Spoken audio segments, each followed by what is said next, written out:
Hey solo gamers, thanks for checking out How's It Play Solo.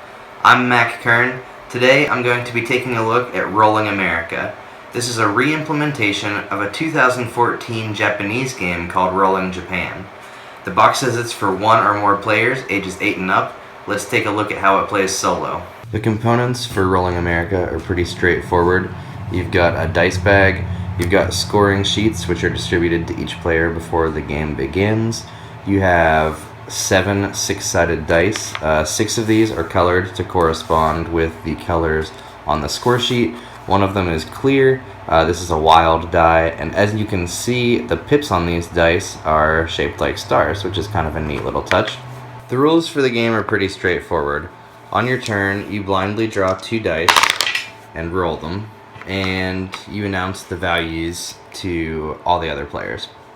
So everyone has to mark a 6 in an orange state, and everyone has to mark, for the wild die, they can mark a 1 in a color of their choice. Now I can't place a 1 next to a 6. Anytime I place adjacent to a number I've already written down, that number can only be different by 1 or less. So I could place a 5 in an adjacent state, or I could place a 6 in an adjacent state, but I can't place a 4 or lower, because that is different by a value of greater than 1. So now you've got Alaska and Hawaii that are kind of immune to that rule because they're not adjacent to anything. So maybe I'll put a 1 up here. But yeah, I can only place 5s or 6s in here. Now, play continues that way. The next player on their turn, they're gonna draw and roll 2 dice. So you'd have to mark, everyone would have to mark a 5 in a purple state. Everyone would have to mark a 3 in a red state. You keep on doing this. Anytime that you've drawn and resolved 6 dice, after you resolve the 5th and the 6th dice, you enter the next round. So there's 8 rounds in the game. Basically, you're going to be rolling 48 dice over the course of the game, and you've got 50 state boxes. If you have to record, let's say you have to record a blue die, and you don't have a legal space where you can place that, you have to mark off one state of that color with an X. So if I can't legally place a blue 2, I'm going to choose an open blue space, and I'm going to mark an X in it. Now, if all of my blue states are occupied and I roll that blue 2, I can ignore it.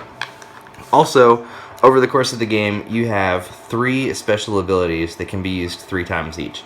So maybe when I roll that blue 2, I don't really have a lot of use for it, but I could use a green 2. So I'm just going to mark off one of my color change boxes and make that blue 2 a green 2. Maybe I really like the green 2, the blue 2, and I want to use it twice. Well, I can mark off one of my dupe powers, and instead of recording 1 green 2, I can record 2 green 2s. The last one, guard, is probably the most useful one. When you guard, let's say I rolled an orange 4, and I don't have anywhere legal to place that, but I'm not really ready to start recording X's yet. I'll just guard, and I'm going to record that orange 4, put a circle around it. For that box, I can ignore the adjacency rule.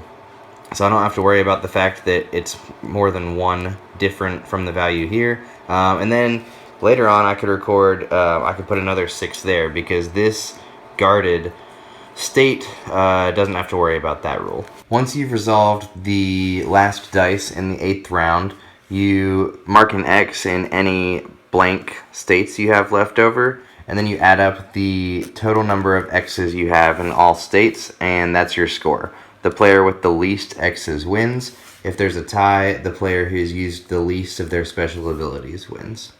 The solo rules for Rolling America are exactly the same as the game's regular rules. You're simply working to achieve the lowest score you can. And because every player has to use the results of every die roll over the course of the gameplay is the same whether you're playing with 1 or hundreds of players. I really enjoy Rolling America as a quick family game. However, I have a hard time recommending it as a solo experience. What I find rewarding about the game is comparing my score to everyone else's score at the end to see how well I managed the dice rolls in comparison to everyone else. Even if I had a great score in a one-player game, it wouldn't feel very satisfying because I would have no way of knowing if another player could have scored better than me.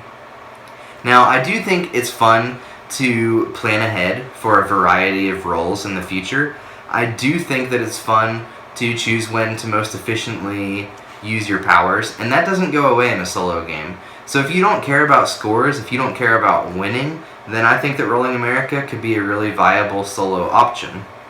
At the end of the day, though, there are so many other games in a similar price range that last a similar amount of time that I would rather play, that I just have a hard time ever seeing myself pulling Rolling America off the shelf to play by myself. I do think that Rolling America is unique. I think it's a pretty fun game, and I recommend it, but maybe not for a one-player experience.